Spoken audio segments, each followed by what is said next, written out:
Hi everyone, it's Don and I hope you're having a fantastic day. Well, a cruise port in Florida has had its best month ever. We have Norwegian Cruise Line having a ship delayed leaving port, affecting the rest of its cruise. We also have them sending out emails saying that they're going to skip this port in future sailings from now on, and I got some thoughts on why that kind of thing is happening. We have the Washington Commanders fan football sailing. Yeah, looks like that might not happen at all. And then finally, an update on that cruise ship that ran into the breakwater. Yep, the damage is a little worse than they thought.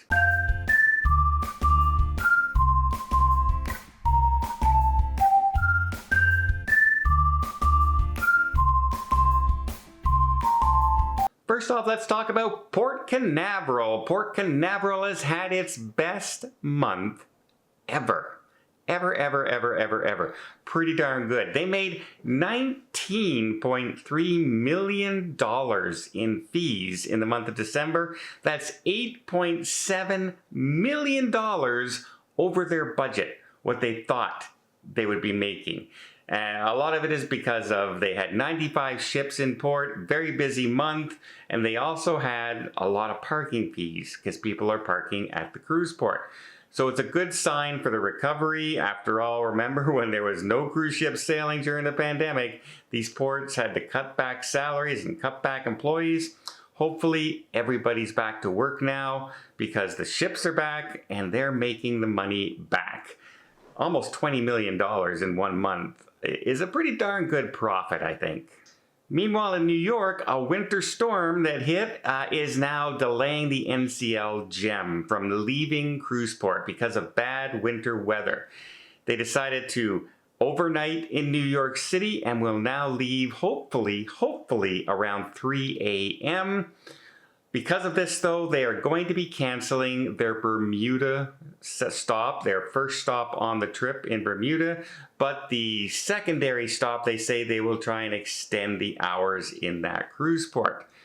One of the things that is coming up is saying, well, so you can't get to Bermuda on time? And they basically said, in order to make it to Bermuda on time and have enough time in port for everybody to enjoy the cruise port, they would have to go at a high speed. And that would go against their new sail and sustain initiatives. More on that later, but basically they're saying the higher speed they go, it's going to be against the engine burns more, it causes more carbon footprint, and it pollutes the air more. So we don't think it's a good idea for us to go at a faster speed to get to the port we promised to get to. We'd rather cancel it and save the environment. Hang on to that thought. I got more thoughts on that in a minute. We also have NCL coming out and announcing that the Breakaway, which I'm on this week, coming up starting on Sunday, is canceling some of its Greek ports. One of them, Corfu, one of the islands way off at the top left-hand corner. If you look at the map of Greece, a beautiful cruise port. They're canceling that port and rerouting on some of their breakaway sailings. They say that they are also extending and shortening other cruise port times while they're there. Right now, it's only affecting the NCL Breakaway, but remember the Jade and the Gem also have Greek sailing itineraries, the Greek Isles, this year. And people are thinking that it'll probably affect them as well. No reason has been given for these changes, but if you look at a map and you see where Corfu is, way up in the top left-hand corner, you can see that it's a pretty big distance from some of the other cruise ports to get up there, and maybe they just don't want to spend the fuel to get up to that area. The Sail and Sustain initiatives. That's code words for we don't want to spend as much money on fuel. Let's be honest. At least that's kind of what I'm starting to see from a lot of these port changes. They want to go at a slower speed. Yes, it might save on the environment. I don't know what kind of impact going 18 knots compared to 20 knots is going to do for the environment overall from one ship in one area of the world. But what it will do is cut back on the fuel costs on that ship, is one thing it definitely will do. So I'm curious, what do you guys think? Do you think they are doing these cuts for the environment, or do you think they're doing these cuts to cut costs? Because it kind of, with everything else they've announced, it kind of makes it more and more look like it's a cost-cutting endeavor under the guise of sustainability. Just something else that's coming out there that, I don't know, leaves a little bit of a bad taste in my mouth, if you know what I mean. We'll see. We'll see in the future what happens if more ships start changing their itineraries and you see that the ports are less stops and less distance. We're gonna understand why.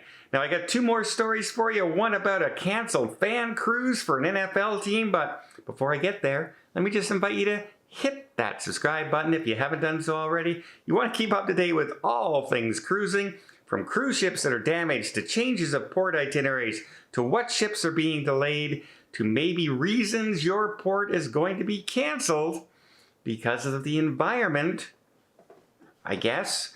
Just hit that subscribe button and join us here on the channel. We'll look at this in the most lighthearted way we can and try and have a lot of fun and maybe save you some money and prepare you for your best cruise ever. I hope you'll join us. It doesn't cost anything, and I really do appreciate it. Okay, the Washington Commanders were supposed to have a 7-day Caribbean fan cruise this March on Harmony of the Seas. Well, lo and behold, suddenly the website for buying the tickets is no longer working, and there's no more mention of the fan cruise. Apparently, some organizers have come across some shady business partners have emerged. I don't know who they were pairing with.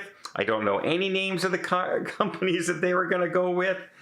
But an NFL team does not want to get bogged down with any kind of controversy over a fan cruise. And so it might be rescheduled. It might still go ahead with different organizers. But as of now, the website, you can't order the tickets anymore. And seems to be the word. So yeah, if you're going to do something and you're an NFL team, you want to get good organizers, reputable organizers.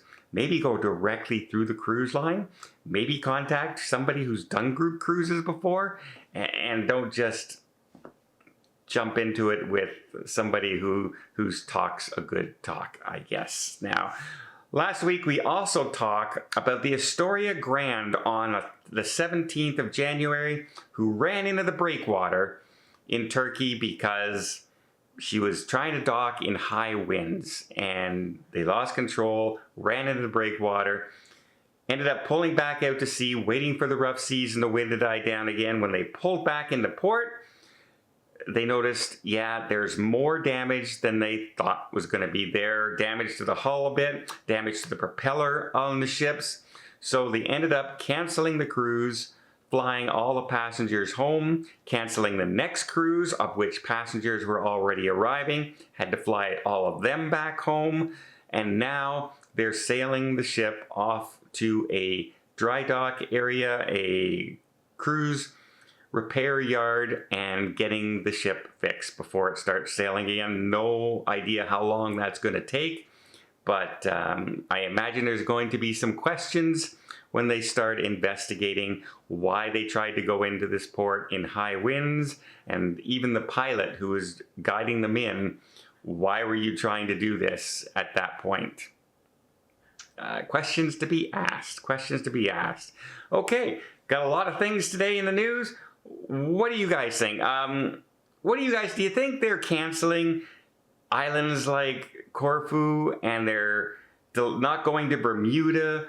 do you think it's because of the environment? Do you think that's a good reason? It's a perfectly good reason. A lot of people are thinking environmental friendliness and we want clean fuel and things like that. No issues with that whatsoever.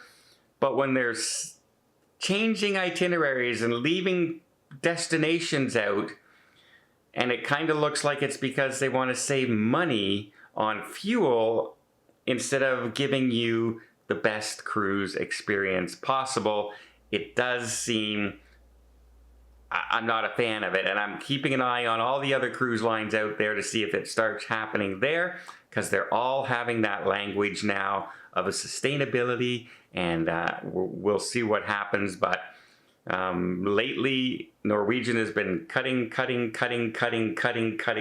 raising prices, and now they're cutting destination of some very popular cruise ports on Greek island cruises.